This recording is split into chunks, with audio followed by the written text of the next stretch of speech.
Al filo de la intriga. La historia del terrible primer zar de Rusia.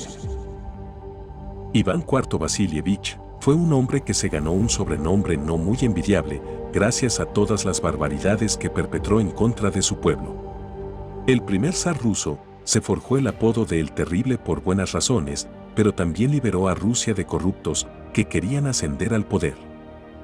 Entonces, ¿cuáles fueron las tantas cosas que hizo que Iván fuera el terrible personaje que hoy recordamos en la historia? Adentrémonos un poco en el pasado del mundo, más específicamente en el siglo XVI, para conocer cómo se forjó la leyenda del primer zar de Rusia mediante sus bestiales acciones. Antes de continuar, te recordamos suscribirte a nuestro canal y activar las notificaciones para mantenerte al tanto de nuestras publicaciones. Remontémonos al año 1530, exactamente en el año del nacimiento de Iván. Es sorprendente creer que un niño pueda crecer para convertirse en un sanguinario, pero todas las condiciones en la infancia de Iván se dieron para que ese fuese el inevitable resultado.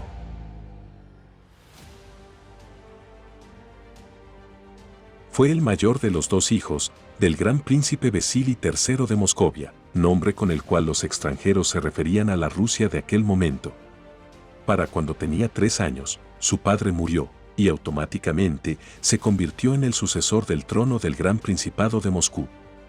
Eso era un disparate incluso para la época, así que la viuda del príncipe Vasili, llamada Elena Glinskaya, actuó como regente mientras Iván cumplía la edad necesaria. Las tragedias para el pequeño Iván se seguirían sumando, puesto que Elena falleció, creando un periodo de intensos conflictos en la corte que marcaron la infancia del pequeño príncipe.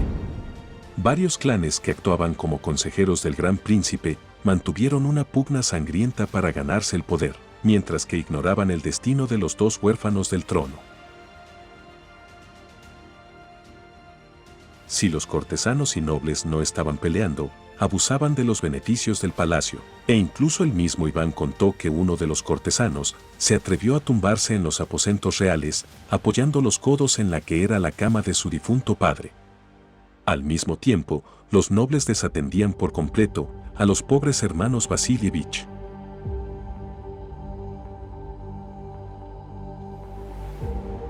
Increíblemente, para ser niños de la realeza, los pequeños no estaban bien alimentados ni bien vestidos, y eran constantemente ignorados y hasta humillados por los cortesanos.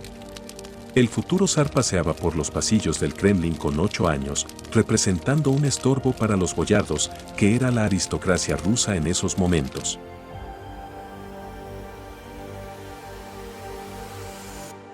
Aquello marcaría por siempre a Iván, quien creció bajo un sinfín de abusos por falta de una figura rectora que cuidara de él. La familia Suisky, la más importante de los boyardos y los demás clanes, lo consideraban a él y a su hermano como bufones. Esto hizo crecer en él un fuerte resentimiento por el comportamiento de los clanes, que debían haber servido como consejeros para ellos. Estos hechos influyeron en la actitud que tomaría ante los cortesanos en el futuro, forjándole un mal temperamento y una sed de sangre aterradora. Se dice que con solo 12 años, el joven príncipe arrojaba pequeños animales desde el tejado por diversión.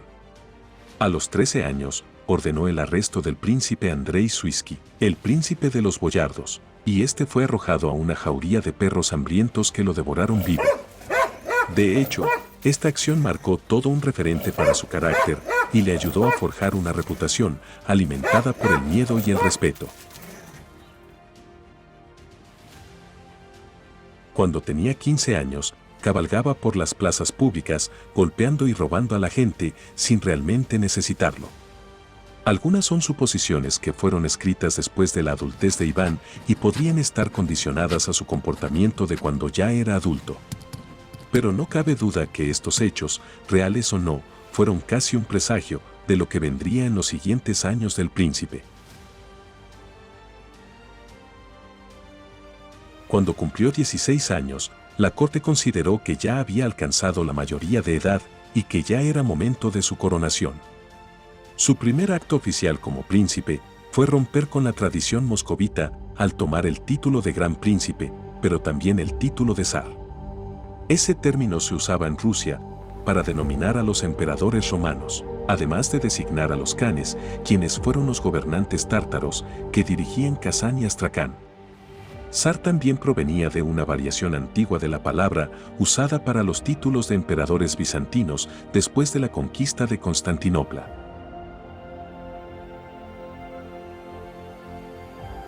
Aquel pequeño hecho significó que el joven príncipe no solamente se declaraba regente de Moscovia, sino también heredero de los emperadores bizantinos y por consiguiente heredero de los gobernantes del Imperio Romano.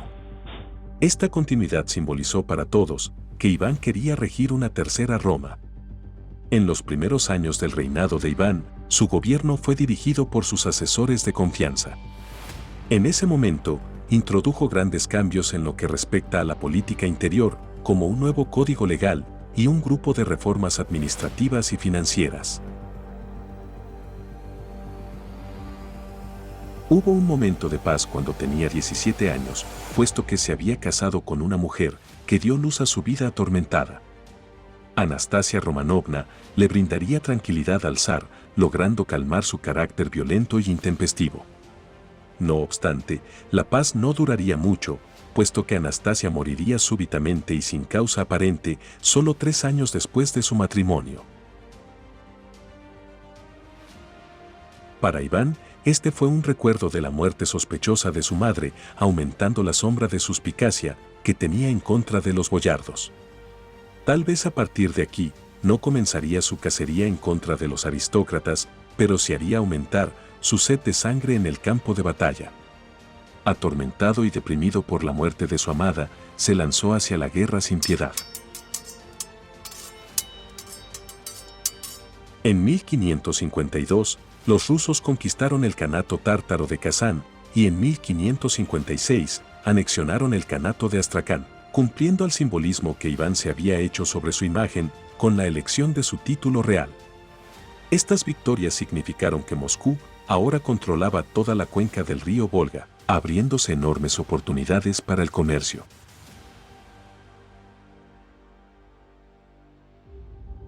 Gracias a este hecho, Rusia amplió su potencial para una expansión mucho más grande. Además, esta incorporación de territorios también fortaleció la relación de Iván con Kiev, Bizancio y Roma. Pero sobre todo, estas victorias le dieron una confianza y una ambición gigantes al ya consumado zar.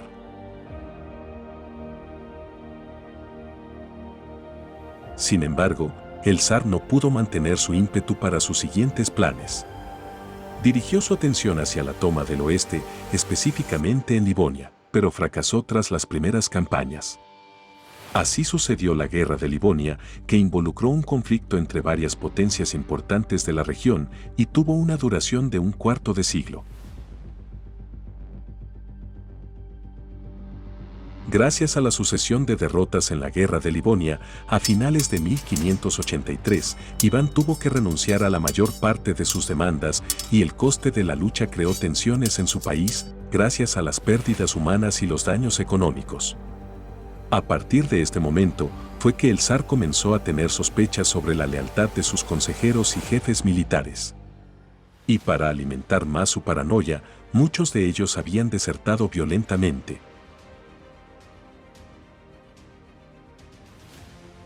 Pero los conflictos internos con el zar no habían sido nada nuevo. Al principio de la década de 1560, Iván ya se había peleado con sus principales asesores, puesto que sentía que ellos tenían una influencia política más grande de lo que a él le parecía. Varios miembros de la corte fueron arrestados y algunos de ellos incluso fueron ejecutados. No se sabe por qué motivo fueron estas represiones, pero si el zar acusaba a alguien de traición, no había ley ni palabra que pudiese contradecirlo. El terror comenzaría en 1564, cuando Iván salió de Moscú con su familia y anunció que tenía intenciones de abdicar. También declaró que solo regresaría con la condición de dividir el país en dos partes, la Zemshchina y la Oprichnina. Una sería regida por los boyardos o clan de nobles, mientras que la otra quedaría únicamente bajo su control.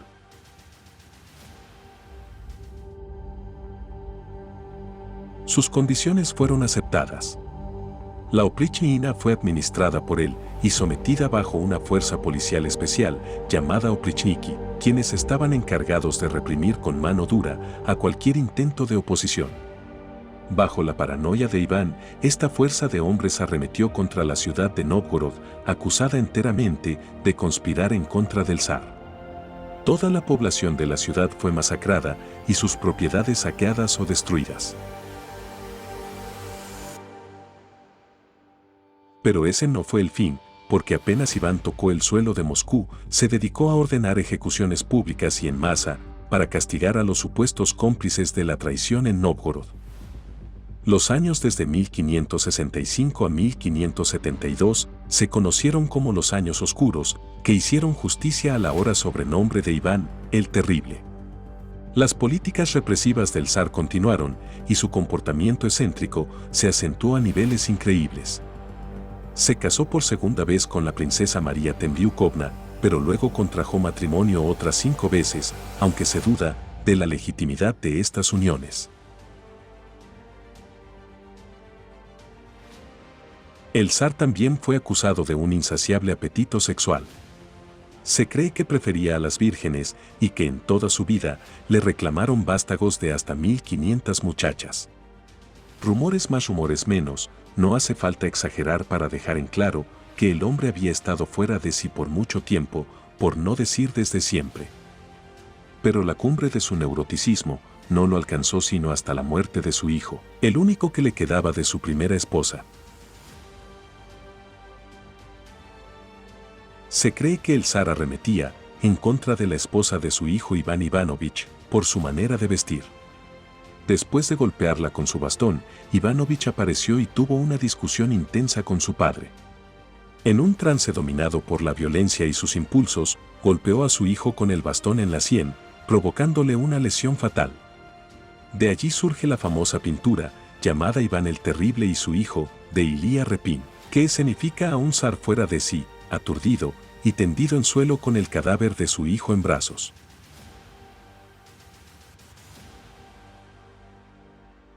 Pese a que sea solo una pintura, los ojos del zar manifiestan el terror de saber que esa sería una de las acciones que le atormentarían durante sus últimos años. Había manchado su nombre, también el de Rusia, y había marcado eternamente su memoria. Fue tanto el peso de la conciencia que posteriormente hizo donaciones millonarias a monasterios en nombre de su hijo.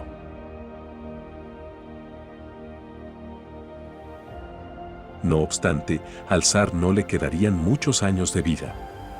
La muerte de su hijo había afectado en grande a su salud, por lo que el 18 de marzo de 1584 se derrumbó súbitamente mientras jugaba ajedrez con uno de sus cortesanos.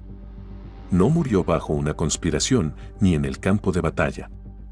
Simplemente se fue de este mundo en soledad y con las miles de atrocidades que cometió, atormentándolo dentro de su propia mente.